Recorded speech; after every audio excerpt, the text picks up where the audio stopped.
one of the first people, if not the first person, to sign the Book of Condolence at the South African Embassy in Trafalgar Square was David Cameron. But it's interesting to see that he had a freebie trip to apartheid South Africa right at the height of the ban, really. I mean, he admitted his party had got it wrong, though, over sanctions when he later visited Mandela. David Cameron accepted an all-expenses-paid trip to apartheid South Africa while Nelson Mandela was still in prison. An updated biography of the Tory leader reveals today a trip by Mr Cameron in 1989, when he was a rising star of the Conservative Research Department, was a chance for him to see for himself and was funded by a firm that lobbied against the imposition of sanctions on the apartheid regime. Critics described it as a sanction-busting jolly that raised questions about the character of the man who, after a week when the government's credibility on the economy hit a new low, this is back in April 2009, was on course to be Prime Minister in a little more than a year's time. Yeah, that trip in 1989 is quite interesting because two other people were on that trip. One was Sir Kenneth Warren, who most people won't have heard of, but he's a rather important fundraiser for the Conservative Party and has been for many years, a sort of a money man. And the other third person on that trip was Dr. David Kelly.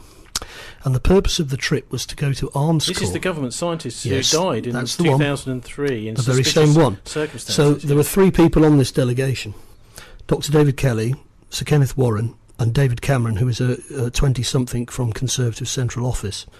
And information that we've been receiving suggests that there was a deal being cooked up. South Africa had 9 nuclear weapons. They originally had 10 nuclear weapons, which they developed at Pelindaba with the Israelis. One of them was exploded over the South Atlantic. That left 9 nuclear weapons. It's like 10 green bottles, isn't it, this story? Anyway, as the changes were about to take place in South Africa, the Magnus Malan, who was the Defence Minister, Arms Corps, which was the their equivalent of BAE Systems, and they basically went to the West via an intermediary called John Bradenkamp, who was an ex-Rhodesian SAS operative, but was now actually a major arms dealer. People can look him up on the internet and they will find him. He actually lives in Kilmansdown in Somerset now. But basically they did a deal. They said, we don't want Nelson Mandela and the ANC to have these 9 nuclear warheads. So this is actually the white South African government saying that, well, since the country's going over to black majority rule, we think that they shouldn't have access to these secret nuclear weapons we've got. Yeah, because otherwise Nelson Mandela would have got his finger on the nuclear button as soon as he won the election. That wasn't acceptable to the white South African elite, and it wasn't acceptable to the Western powers either. So they did a deal whereby these 9 nuclear warheads, which were uranium-based nuclear warheads, were sold to the Western powers. 6 to the Americans and 3 to the British. But what happened? The American missiles the American warheads were loaded at Durban and taken to the US and dismantled. The 3 British warheads, and this is what we suspect this delegation was about, they weren't sold to the British government directly. A private company called Astra Holdings, which was actually a subsidiary of Astra Fireworks, if people remember them, they set up by a chap called Stephen Koch, who used to be an MI6 officer. They bought the 3 warheads, as it were, on the black market from Arms Corps, and then sold them on to the British government for £50 million. And Margaret Thatcher, one of the last things she did as she left office was sign a payment order for £50 million to Astra Holdings for these 3 warheads. But the warheads, of course, they had bought them from the South African government at much less than £50 million.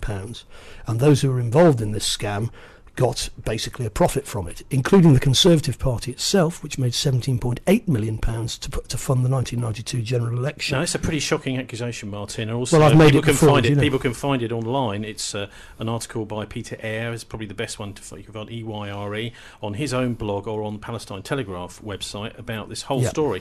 But what evidence have you got for it? Well, I'm getting evidence from people who were involved.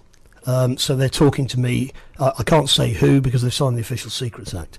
But in any case, as you say, if people want to check this story for themselves, they can find it on Palestine Telegraph or Peter Ayres. I mean, this 17 million donation, for example, is there any evidence for that? Yes, there is. Doug Hoyle, the Labour MP, had been tipped off about this, and he actually, it's in Hansard. He made a question in the House of Commons. I can't remember what the year was. It was in the 1990s, saying, well, where did this 17.8 million pounds come from?